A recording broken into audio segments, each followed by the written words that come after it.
নির্বাচন করবে বলে মনস্তাব করেছে হাদি ভাই, তখন মির্জা আব্বাস সাহেব তাকে কি প্রশ্ন করেছিল সেটা একটু আমরা দেখে আসব। নির্বাচনে দাঁড়িয়েছি লিফলেটটা দিয়ে সালাম দিয়ে, কেন নির্বাচন করবা? আমি এমপি হতে চাই। এমপি কেন হবা? আমি দেশের জন্য পলিসি মেকিং এ সাহায্য করতে চাই। তোমার কি কোনো অভিজ্ঞতা আছে?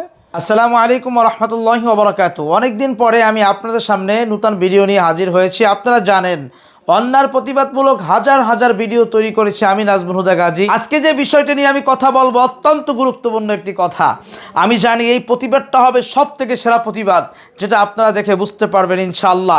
আজকের আমি যে বিষয়টা নিয়ে কথা বলবো সেটা হলো, আপনারা জানেন যে মির্জা আব্বাস সাহেব ঢাকার ৮ আসনে যেখানে আমাদের হাদি ভাইকে গুলি করা হয়েছিল, তো যখন প্রথমে যখন নির্বাচন করবে বলে মনস্তাব করেছে হাদি ভাই, তখন মির্জা আব্বাস সাহেব তাকে কি প্রশ্ন করেছিল সেটা একটু আমরা দেখে আসব। নির্বাচনে দাঁড়িয়েছি লিফলেটটা দিয়ে সালাম দিয়ে, কেন নির্বাচন করবা? আমি এমপি হতে চাই। এমপি কেন হবা? আমি দেশের জন্য পলিসি মেকিং এ সাহায্য করতে চাই। তোমার কি কোনো অভিজ্ঞতা আছে? যে আপনারা কি শুনতে পাচ্ছেন?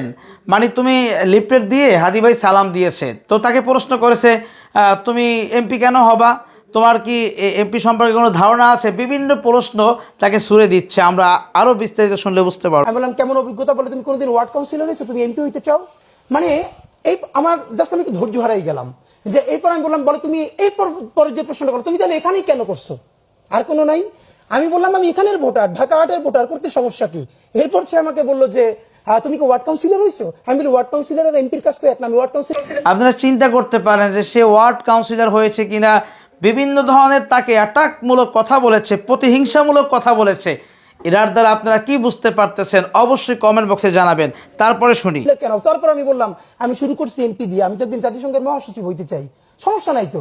তারপর সে দেখলাম খুবই ট্রিগার্ড হয়ে গেছে। হ্যাঁ বাচ্চা মানুষ। আমি বললাম চাচা এই মনস্তত্ব ভাঙতে হবে। উঠেই সে বললো তোমরা তো সবকিছু ভেঙে ফেলছো। আমি বললাম ইয়েস ইনশাল্লাহ আমরা আরো অনেক কিছু ভাঙবো।